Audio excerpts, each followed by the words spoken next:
Hello friends, வணக்கம். இன்றைக்கி என்னோடய டின்னர் ரொட்டீன் தான் ஷேர் பண்ணியிருக்கேன். இன்றைக்கி டின்னருக்கு பார்த்திங்கன்னா நான் சப்பாத்தி அண்டு சிக்கன் கிரேவி தான் செய்ய போகிறேன்.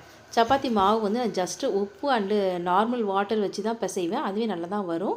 இந்த மாவு ஊறுற நேரத்தில் மசாலா வந்து அரைச்சி தான் செய்ய போகிறேன். இன்றைக்கி அரைச்சி வச்சு தான் செய்ய போகிறேன். ஸோ அதுக்கு தேவையானதான் ஃபஸ்ட்டு வறுத்துக்கிட்டேன்.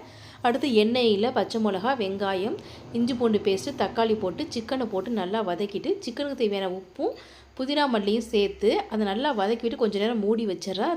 தண்ணியிலே கொஞ்சம் வெந்து வந்துடும்.